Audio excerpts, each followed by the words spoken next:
మరో breaking news ఉంటుంది. దేశ రాజకీయాల్లో ఇప్పుడు తమిళనాడు మాజీ బీజేపీ అధ్యక్షుడు అన్నామలై హాట్ టాపిక్. కమలం పార్టీకి గుడ్ బై చెప్పారు. ఆయన అధిష్టానం పెద్దలను నచ్చజెప్పి వద్దని వారించారు. పునరాలోచించుకోవాలని కోరారు. ఇక అన్నామలై మాత్రం వెనక్కి తగ్గలేదు. తన నిర్ణయానికి కట్టుబడి ఉన్నట్లు తేల్చి చెప్పారు. అయితే అసలు ఈ మాజీ ఐపీఎస్ రాజీనామాకు దారి తీసిన పరిస్థితులు ఏంటి, అతని భవిష్యత్తు కార్యాచరణ ఏంటి, కొత్త పార్టీని స్థాపించబోతున్నారా, ఇప్పుడు ఇదే చర్చనీయాంశం.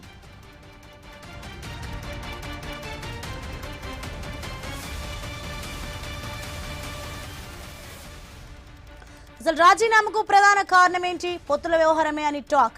తమిళనాడులో బీజేపీ సొంత బలంపై ఎదగాలని, ద్రావిడ పార్టీలకు ప్రత్యామ్నాయంగా ఒంటరిగానే పోరాడాలని అన్నామలై మొదటి నుంచి గట్టి పట్టుదలతో ఉన్నారు. కానీ ఢిల్లీ పెద్దలు మాత్రం 2026 అసెంబ్లీ ఎన్నికల కోసం అన్నా డీఎంకేతో చేతులు కలపాలని నిర్ణయించారు. ఈ నిర్ణయం అన్నామలై ఆత్మగౌరవాన్ని దెబ్బతీసిందని, అందుకే ఆయన పార్టీ నుంచి బయటకు రావడమే ఉత్తమమని భావించినట్లు తెలుస్తోంది.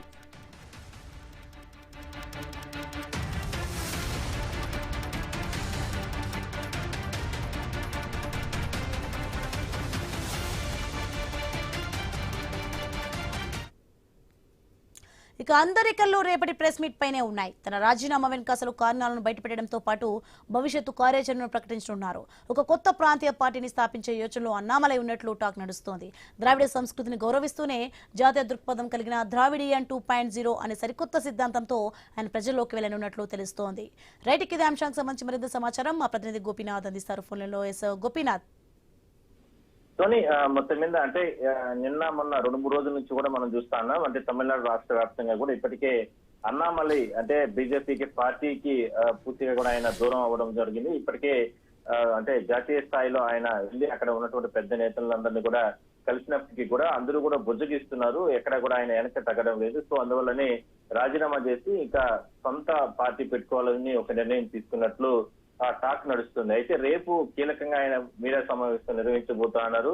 మరి ఈ మీడియా సమావేశంలో ఏమేమి మాట్లాడబోతున్నారు, ఎలా ముందుకెళ్ళబోతున్నారు, ఎందుకంటే ఇప్పటికే వాళ్ళ సన్నిహితులు కావచ్చు, లేదంటే ఆయనకు సంబంధించినటువంటి అంటే ముఖ్యమైనటువంటి సహచరులు వీళ్ళందరూ కూడా చెప్తుంది ఎలా అంటే భవిష్యత్తులో రాజకీయ పార్టీ కొత్తది ఏర్పాటు చేయబోతున్నారు. అది పూర్తి స్థాయిలో కూడా ద్రావిడ ఇక్కడ ఉన్నటువంటి ప్రాంతానికి అనుగుణంగా 2.0 పేరుతో ఈ రకంగా ముందుకెళ్ళబోతున్నారు అంటే కూడా రకరకాల కూడా చర్చ అయితే నడుస్తుంది. అయితే మనం చూసిన ఇప్పటి వరకు కూడా బీజేపీ అంటే రాష్ట్రంలో ఇక్కడ ముందుకెళ్లాలనే కారణంతో బీజేపీ గతంలో ఆయనకి అంటే ఇక్కడ బీజేపీ అధ్యక్షుడిగా అవకాశం కల్పించినప్పటికీ కూడా రాజకీయ పరిణామాల నేపథ్యంలో గత ఎన్నికల ముందు ఆయన్ని ఆ పార్టీని అంటే పక్కకి పెట్టి వేరే వ్యక్తికి ఇక్కడ బీజేపీ చీఫ్ గా అవకాశం కల్పించడం జరిగింది. అప్పటి నుంచి కూడా చాలా రకాలుగా అసంతృప్తితో ఉన్నారు. అయితే అసంతృప్తి చల్లార్చేందుకు అంటే బీజేపీ పెద్దలు ఎన్నో రకాల ప్రయత్నాలు చేయడం జరిగింది. మరోవైపు ఆయనకి భవిష్యత్తులో మంచి పదవులు ఇస్తామంటూ రకరకాల కూడా జాతీయ స్థాయిలో పదవులు ఉంటాయంటూ రకరకాలు కూడా చెప్పడం జరిగింది. కానీ ఇప్పటి వరకు కూడా ఎక్కడ కూడా దానికి సంబంధించి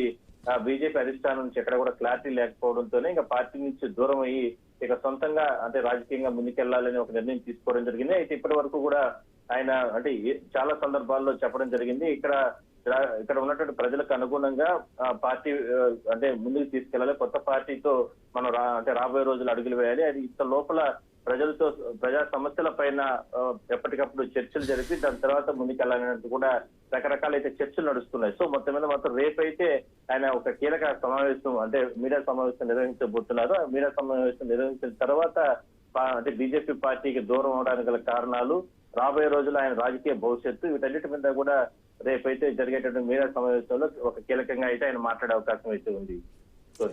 right, thanks for information Gopinath.